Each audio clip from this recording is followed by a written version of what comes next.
الشرح والإبانة على أصول السنة والديانة.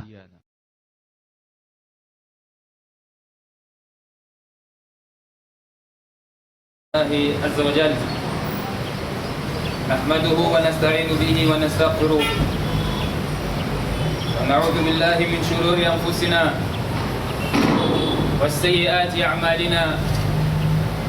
من يهده الله فلا مضل له ومن يضلل فلا هادي له، وأشهد أن لا إله إلا الله وحده لا شريك له، وأشهد أن محمدا عبده ورسوله.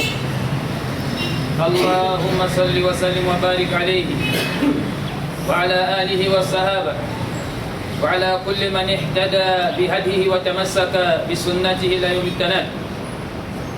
عباد الله، فاتقوا الله حق التقوى، فهي وصية الله لكم في محكم كتابه، حيث قال جل من قائل أليما: يا أيها الذين آمنوا اتقوا الله حق تقاته ولا تموتن إلا وأنتم مسلمون. ثم أما بعد، فيقول مولى عز وجل في محكم البيان: وربك يخلق ما يشاء ويختار.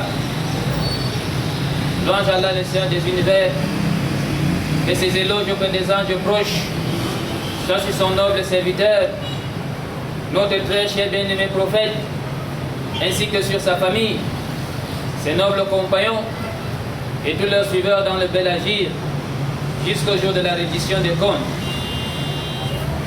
Serviteurs d'Allah, je vous recommande sans omettre ma propre personne la crainte révérentielle d'Allah. Priez donc Allah afin de réussir. C'est à quoi Allah du dessus des sept cieux s'adresse à ses serviteurs disant: et ton Seigneur crée ce qu'il veut et il choisit. Il apparaît clairement dans ce verset du Coran que les critères de choix et d'élection fait partie intégrante de la manière de faire d'Allah Azza wa Jal. C'est ainsi qu'Allah a choisi parmi les terres la meilleure de toutes, c'est la Mecque, suivi de la Médine et ensuite Beth el-Maqdis. Tout comme Allah a choisi parmi les hommes, les meilleurs d'entre ceux-ci sont ses envoyés, Al-Anbiya wa Rusul, suivis, n'est-ce pas, des compagnons des prophètes. Et les meilleurs de ceux-ci sont les Sahabatul Kiram, alayhi min Allah ridwan. Et ensuite, les restants des croyants. C'est comme ça qu'Allah a choisi parmi les périodes de temps. Dans la journée, nous avons les horaires de la prière. Et dans la semaine, nous avons le jour du Jumu'ah, le jour du vendredi. On rapporte du messager d'Allah comme c'est dans les Sunan: Inna min afdal ayyamikum yawm al-Jumu'ah, fa'akthiru alayya as-salatu fi, fa inna as-salatakum ma'rudatun alayya. Qalu, yani sahaba, kayfa turadu alayka as-salat wa qad aramta, kana inna Allah harrama ala al-ardi an ta'kula al-jasada lam yuqimati nahwa. Verset le samedi, parmi vos meilleures journées, vous avez la journée du vendredi. Multipliez sur moi la prière le jour de vendredi. Votre prière me parviendra. Les sabbats, subhanallah, comment la prière va te parvenir alors que la terre aura déjà mangé de ton corps? Le prophète a dit non.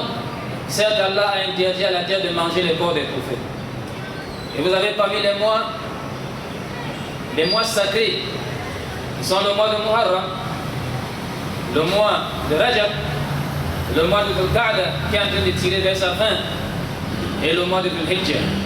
Subhanallah, parmi les mumaïsat de cette loi d'Allah Azza wa Jalla, dans cette communauté du messager d'Allah, c'est que l'année commence par un mois sacré et l'année se termine encore par un mois sacré.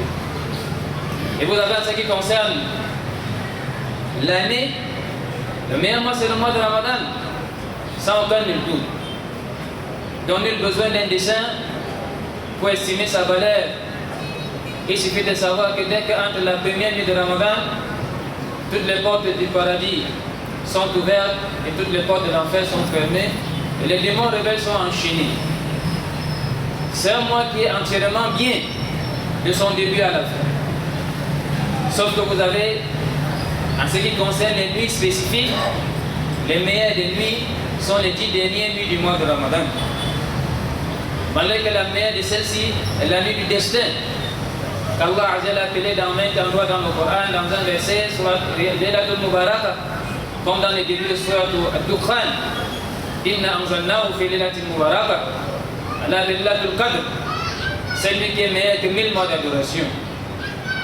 Donc, aucune créature parmi les gens de la Ummah du messager d'Allah ne peut estimer vivre 83 ans et 4 mois et plus. Mais dans une nuit, Wallah l'azim, quelqu'un rattrape pas 83 ans et 4 mois de durée de vie, mais 83 ans et 4 mois d'adoration. Ça, c'est la faveur d'Allah à cette Ummah. Mais c'est vrai que vous avez en termes de journée, les journées, n'est-ce pas, qui arrivent, Inch'Allah, Ar-Rahman, les 10 premiers jours du mois de Dhul-Hijjah. Voilà en termes de journées, les meilleures de toutes les journées de l'existence. C'est pourquoi Allah Azzawajal lui a donné des caractéristiques spécifiques à ces journées. La preuve, il les a appelées dans le Coran, Ayam Ma'lumat, sont des jours connus. Allah dit Yashhadu manafi'a lahum, yadhkuru isma Allah fi ayami ma'lumat.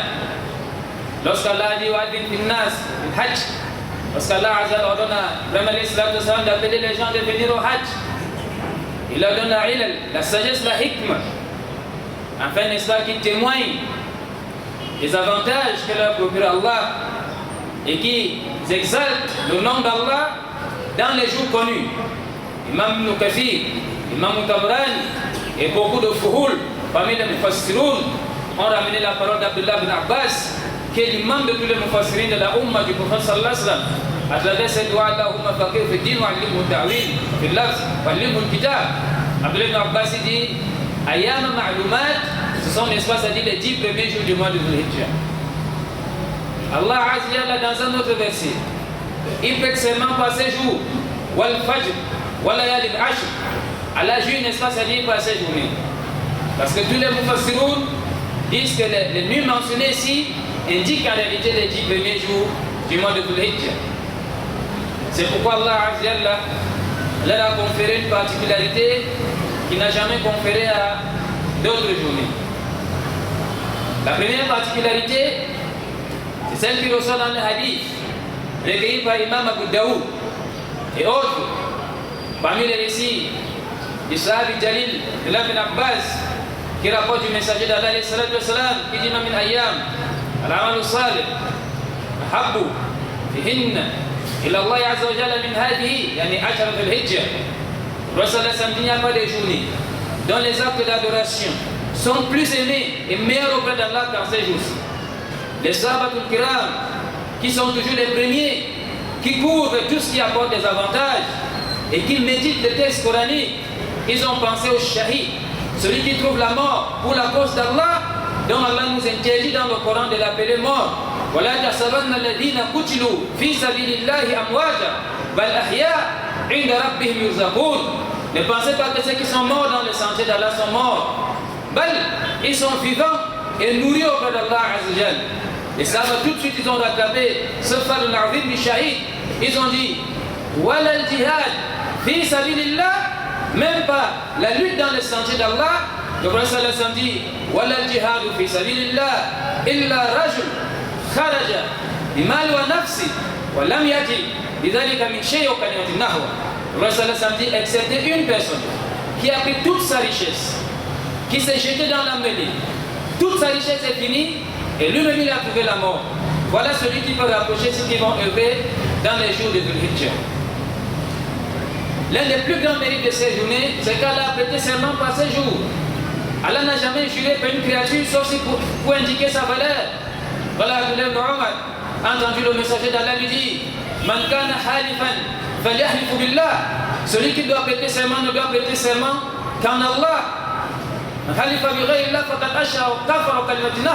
Celui qui prête serment par notre en dehors d'Allah, il a commis un acte de kufr, un acte de shirk.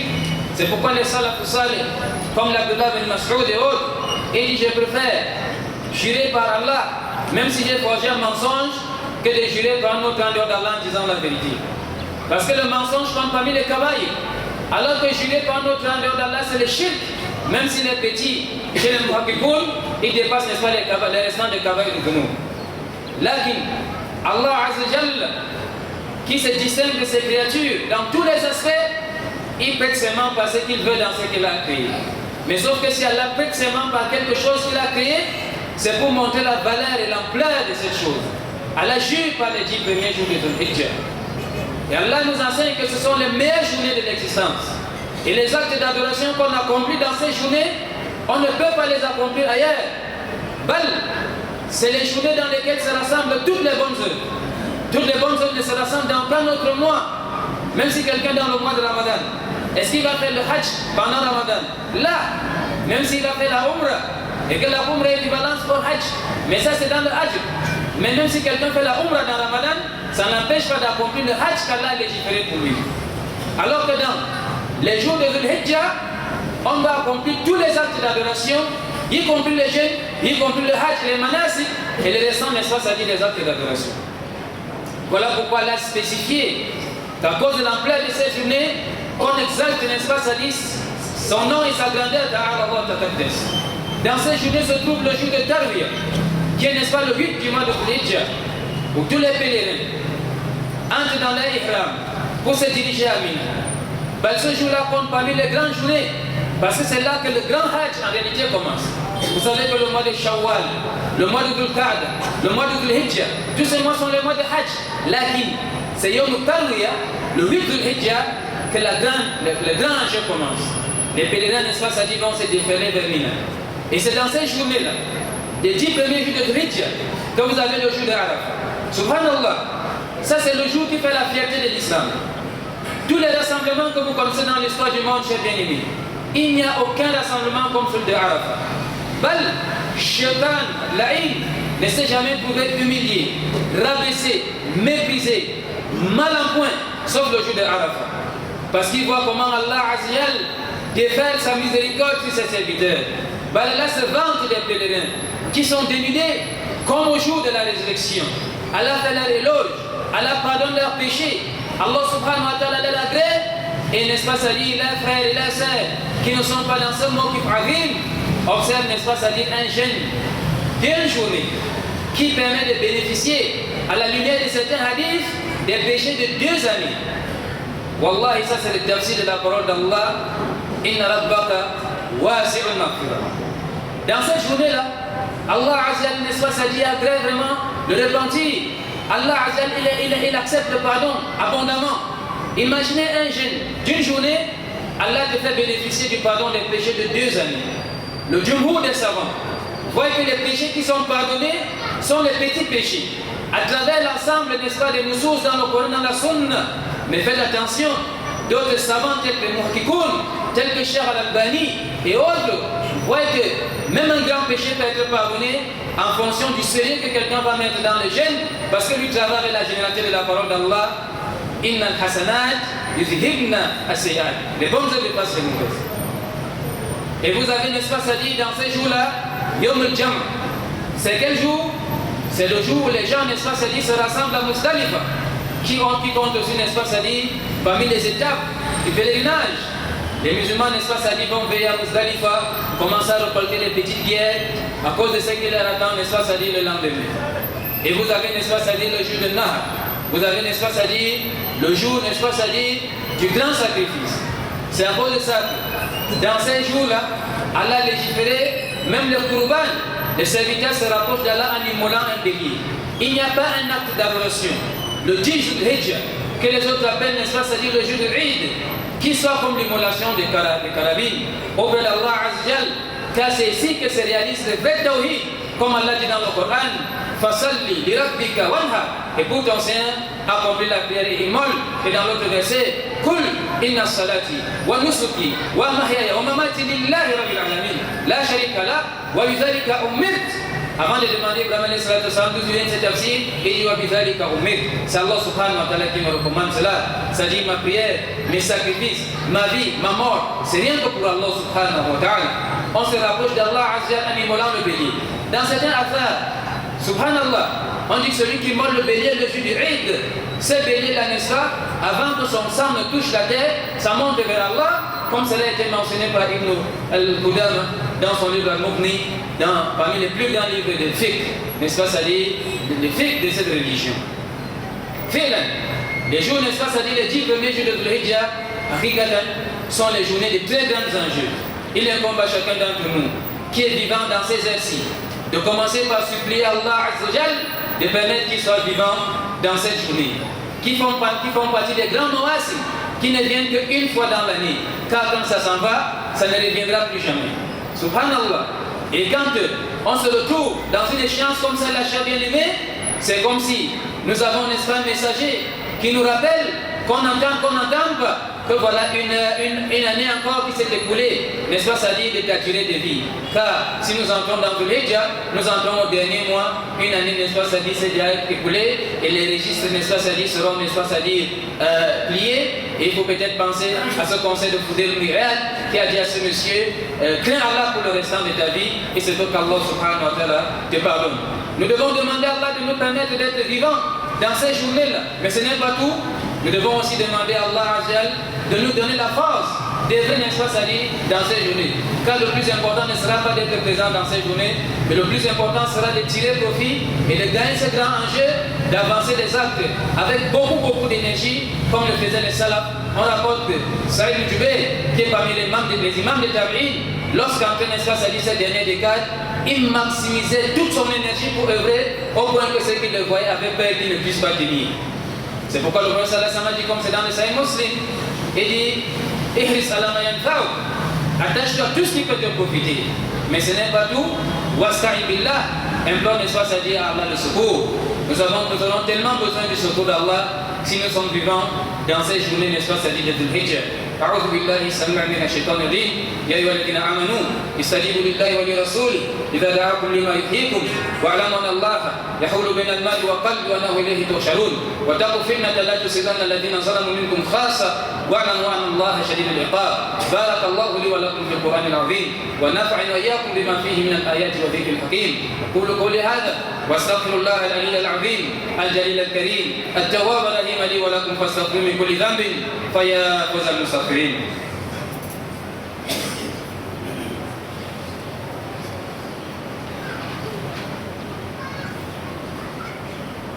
الحمد لله وحده والصلاة والسلام على من لا نبي بعده. Mange Allah le Seigneur des mondes, que ses éloges et que les anges puissent sur son noble serviteur, notre très cher bien-aimé prophète, ainsi que sur sa famille, ses nobles compagnons, et tout la suivant dans le bel âge jusqu'au jour de la reddition des tombes. Allah Azza nous a créé pour un but précis, mentionné dans le noble Coran, renforcé par les hadiths du prophète sallallahu alayhi wa sallam, témoin dans la vie des salafus salih. Allah dit: وَمَا خَلَقْتُ الْجِنَّ وَالْإِنسَ إِلَّا لِيَعْبُدُونِ. Allah dit qu'il a créé les djinns et les hommes sauf pour son adoration.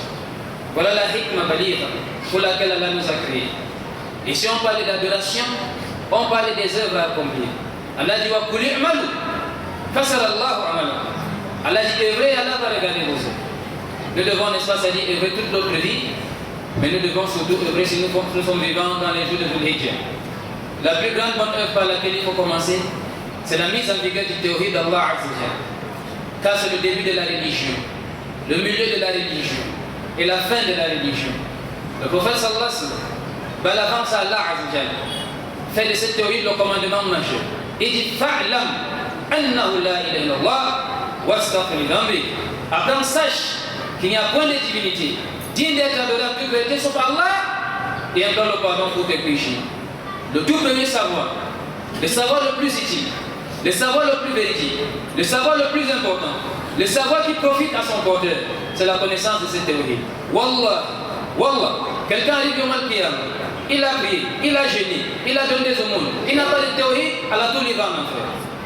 Le Prophète sallallahu alayhi wa sallam dit: Man kana akhir kalamihi la ilaha illallah dakhala al-jannah. Celui dont la dernière parole est la ilaha illallah, il est cité avec ses chevaux, ses conditions, ses piliers, tient compte de ses implications, il accède au paradis. C'est vrai qu'accéder au paradis peut être, n'est-ce pas, directement de Khoura Olawiya, ou alors quelqu'un peut attendre un peu pour subir les punitions de ses péchés, de ses fautes, mais finit toujours par être sauvé. Wallah, le tawhid sauve sa personne. La shaq wa la mirya. C'est pourquoi Allah interdit son opposé à toutes les créatures. Lorsqu'Allah nous a donné des bouchrières, قل يا عبادي الذين أسرفوا على أنفسهم لا تقنطوا من رحمة الله إن الله يغفر الذنوب جميعا إنه هو الغفور الرحيم. Dis aux mes serviteurs qui avaient fait du tort à vous-même, ne désespérez jamais de la miséricorde d'Allah, celle Allah pardonne tous les péchés. Pourquoi? Il est pardonneur et miséricordieux. Allah pardonne tous les péchés sauf un seul péché qui est le shirk. Inna Allah la yaghfiru an yushraka bihi wa yaghfiru ma duna dhalika liman yasha. Allah ne pardonne jamais quand il donne des associés. Un dessein de l'associationnisme, Allah pardonne à qui il veut. C'est pourquoi Allah s'adresse aux meilleurs des fils d'Adam, l'imam des Mouhaïdoun, l'imam des monothéistes, alayhi salatu wassalam. Il dit وَلَقَدْ أُوحِيَ إِلَيْكَ وَإِلَى الَّذِينَ مِنْ قَبْلِكَ لَئِنْ أَشْرَكْتَ لَتَكُونَنَّ لَتَكُونَنَّ مِنَ الْخَاسِرِينَ بَلِ اللَّهِ فَاعْبُدْ وَكُن مِنَ الشَّاكِرِينَ. Allah subhanahu wa ta'ala dit au messager d'Allah, nous t'avons révélé à toi. Mais sache que cette injonction n'est pas sur toi seul. Même sur ceux qui sont venus avant toi. Allah les a mentionnés dans quelques versets de Sourate Al-An'am. وَهَبْنَا لَهُ إِسْحَاقَ وَيَعْقُوبَ كُلًّا هَدَيْنَا وَنُوحًا هَدَيْنَا مِن قَبْلُ وَمِن ذُرِّيَّتِ دَاوُودَ وَسُلَيْمَانَ. Allah citait le nom de 18 d'entre eux. Et Allah a rassemblé les autres dans tout un appel. وَمِن ذُرِّيَّتِ وَمِن آبَائِهِمْ وَمِن leurs frères, leurs fils et tout ça. Allah Azza wa Jalla ذَلِكَ الْهُدَى يَهْدِي اللَّهُ بِهِ مَن يَشَاءُ مِنْ عِبَادِهِ لَوْ أَشْرَكُوا لَيَحْبِطَنَّ عَنْهُم مَا كَانُوا يَعْمَلُونَ. لَوْ أَشْرَكُوا. Allah dit s'ils avaient fait le shirk, Allah l'a annulé les prophètes, les envoyés d'Allah. Allah dit لَوْ أَشْرَكُوا لَحَبِطَ عَنْهُم مَا كَانُوا يَعْمَلُونَ. Allah l'a annulé les œuvres. Voilà pourquoi Allah s'adresse aussi au messager d'Allah, qui est aussi comme les autres envoyés, même s'il est le meilleur. Il dit toi-même, Muhammad alayhi salatu wassalam, si tu donnes des associés à Allah, tu es perdu. Tes œuvres sont nulles et tu es parmi les perdants. Nous devons, n'est-ce pas, mettre en vigueur le théorie. Il y a une propagande des prédicateurs de la fin des temps qui disent ne prêchez pas sur le théorie. Ça divise entre les musulmans. Les musulmans sont faibles, les ennemis sont nombreux. Si on commence encore à se fragmenter, nous sommes fichus. Wallahi, ceux-là sont les vrais ennemis de l'islam. Et cela veut du mal à la parce qu'Allah Azza wa Jalla, il a promis le secours, mais il a conditionné ce secours. Et celui qui fait le shirk va secourir Allah de quelle manière? Celui qui porte les amulettes va secourir Allah de quelle manière? Celui qui sort de sa maison, sauf s'il a suivi l'horoscope, il va secourir Allah de quelle manière? On lui dit dans des petits livres d'horoscope et dans les journaux, la télé, la radio, que si tu es né le 20 mars, le 5 ceci, tu es un scorpion, voilà on te dit l'avenir. Wallahi malasa fi shadid, beaucoup de gens de la Ummah islamia sont plongés dans ce genre de choses. Subhanallah. Il a le cœur attaché à l'horoscope, il a le cœur attaché aux augures, il a le cœur attaché aux amulettes. Vous voyez, n'est-ce pas, ça dit la plupart de nos frères portent des amulettes à la main, à la hanche et tout ça. On fatigue les tout petits enfants. Tu es dans une maison, l'enfant ne peut même pas se lever. Le corps est rempli d'amulettes. Une partie aux hanches, une partie aux couilles, une partie aux mains. Et Damari, là, il faut mettre en vigueur le tawhid, ça c'est toute la vie. Jusqu'à ce qu'un imam, il intitule dans un chapitre de son livre, Kitab al-Tawhid, il dit Ba man haqqaqa al-tawhid dakhala al-jannata bighayri hisab. Celui qui met en vigueur le tawhid va au paradis sans jamais être jugé, ni subir, n'est-ce pas, ça dit un châtiment quelconque. Si quelqu'un met en vigueur le tawhid, il doit, n'est-ce pas, ça dit accomplir les prières à leur heure, et non pas les prières comme nous voulons. Parce que vous savez, mes chers frères, qu'il y a une différence entre la prière légiférée par Allah et la prière que moi j'accomplis moi. Ce n'est pas conforme à la prière d'Allah. Le Moussi au Salah, il est venu dans la mosquée, il a prié. À un moment il était debout, à un moment il était en génuflexion, à un moment il était prosterné. Mais qu'est-ce que le prophète sallallahu alayhi wa sallam a dit? Retourne, tu n'as pas prié. Il va encore dans un coin, il fait les harakat et les histoires. Le prophète sallallahu alayhi wa sallam dit la prière d'Allah est différente de ce que j'ai fait. Pour que ma prière soit valable, il faut qu'elle soit sous la parole du messager d'Allah. Sallou, kamaratumun salli. Priez tel que vous m'avez vu prier, en tenant compte des oreilles de la prière, en tenant compte des piliers de la prière, en tenant compte des obligations de la prière, en tenant compte des conditions de la prière. Et si quelqu'un met en vigueur les prières obligatoires, qui sont 5 dans le nombre, mais 50 dans la récompense, qui ne délaisse pas les prières surrogatoires. Abdullah bin Umar, il dit Hafistu min Rasulillahi sallallahu alayhi wa sallam. Abdullah bin Umar dit j'ai retenu du messager d'Allah 10 prières, 10 unités de prière. 2 avant la prière de l'aube. Ces 2 prières avant la prière de l'aube dépassent le dunya, tout ce que le dunya contient. Le reste de la santé n'avait jamais abandonné, ni dans le voyage, ni dans la maladie. Sallallahu alayhi wa sallam. Et 2 avant jour, 2 après jour, 2 après Maghrib, 2 après Isha. Mais quant au récit des épouses du messager d'Allah, Man salla lillah, ifna ashara rakatan, banna Allah lahu bidan jannah. celui qui pour Allah accomplit 12 unités de prière, Allah lui construit une maison au paradis. Que de fait Dieu avant la prière de jour, comme dans le Isabelle Noir, on fait 4 avant la prière de jour. C'est ça qui va compléter le nombre, n'est-ce pas, c'est-à-dire 12.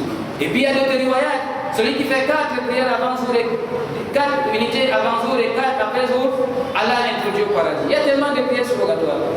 Il faut, n'est-ce pas, c'est-à-dire les adopter. La siyama, n'est-ce pas, c'est-à-dire dans ces mawasim azim, qui ne viennent pas tous les jours. Il faut mettre en vigueur les prières surrogatoires, qui vont, n'est-ce pas, réparer les manquements des prières obligatoires. Et il faut se lever dans la nuit, même si c'est pour un petit laps de temps. Parce que dans le récit de Mu'adh bin Jabal, le prophète sallallahu alayhi wa sallam demandait à ce sahabi Jalil, Hal adulluk ala abwab al-khair, aimerais-tu que je te recommande les portes du bien? Il dit, Bala ya Rasulallah, qala salatu rajul fi jawfi al-layl, la prière de l'homme au cœur de la nuit. Il a cité, n'est-ce pas, l'attitude des sahabats al-kiram, tatajafa junubuhum an al-maghadir, yad'una rabbahum khawfan wa tama'a, wa mimma razaqnahum yunfiqun.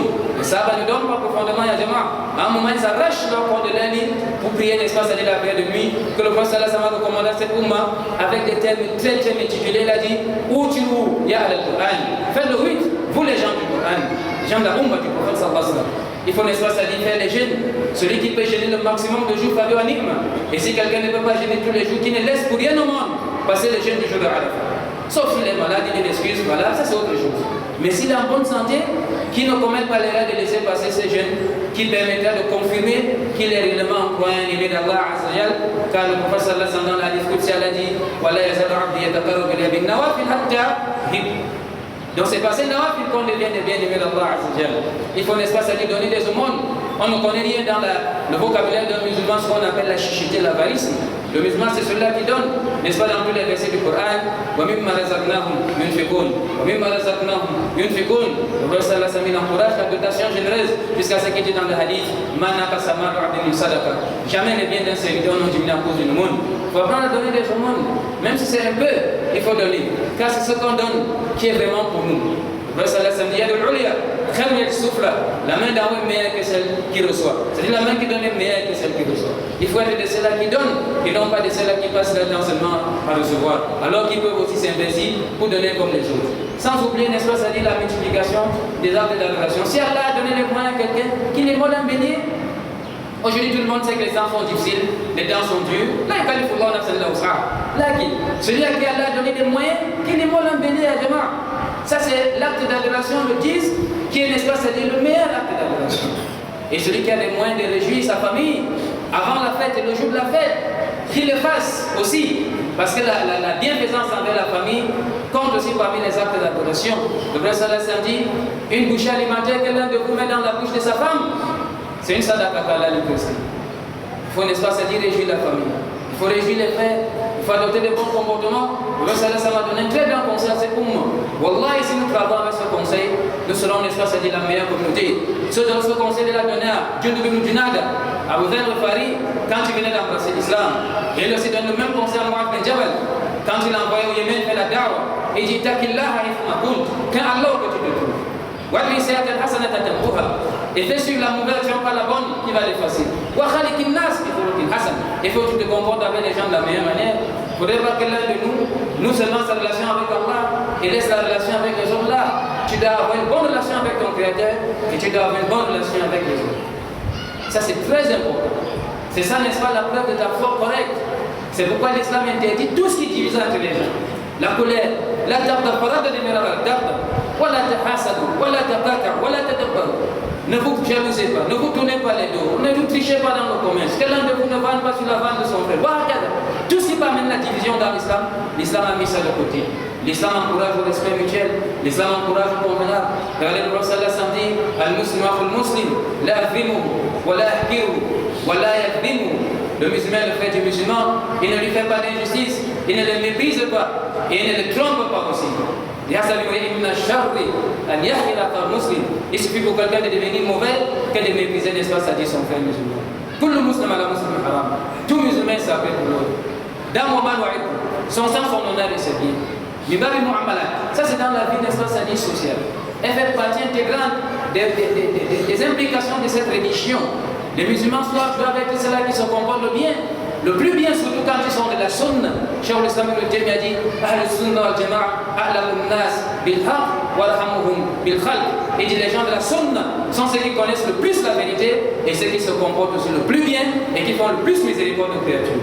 Il faut que cela s'implique dans notre vie quotidienne. Sauf que les savants disent que celui-là qui a l'intention d'immoler un bélier, à l'entrée, n'est-ce pas, ça dit de ses jours, il ne doit plus rien retirer de son corps. Ni ses ongles, ni, n'est-ce pas, ça dit quoi que ce soit, de ce qu'on peut, n'est-ce pas, ça dit retirer. فنسأل الله جل وعلا بأسمائه وصفاته أن يتقبل منا صالح الأعمال وأن يتجاوز عن سيئها ويمنحنا قلوبا حية وألسنة رغبة من ذكره وأن يشملنا بالعفو يحطنا بلطفه ويذلك لنا فيما أتانا من صحة وأمن ونعمة الإسلام التي على النعمة ومن لنا به من كرم رحمته جل وعلا إدراك الأيام إدراك هذه الليالي زدنا ربنا من التوفيق والإرشاد والإصلاح والصلاح والفوز بالجنة والنجاة من النار فنعفوك أوسع وعطاءك أشمل فلا تحرمنا فضلك وجودك يا ربنا بسوء أعمالنا ربنا قلت وقولك الحق وقال ربكم ادعوني أستجب لكم وقلت وأنت أصدق القائلين وإذا سألك عبادي أني فإني قريب أجيب دعوة الداعي إذا دعان فنسألك بأنك أنت الله الذي لا إله إلا أنت الحي القيوم يا ذا الجلال والإكرام أن تجعلنا جميعا من دعاك فأجبته سبحانك فرحمت وسنصرك فنصرت وتوكل عليك فكفيت واستهدك فهديت واسترزقك فرزقت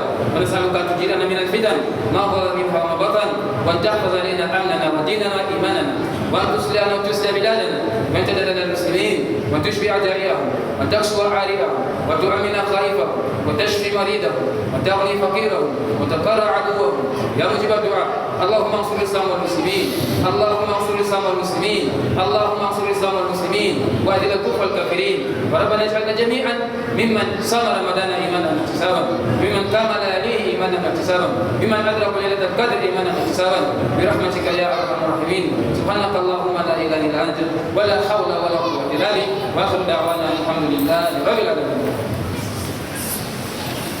الشرح والإبانة على أصول السنة والديانة.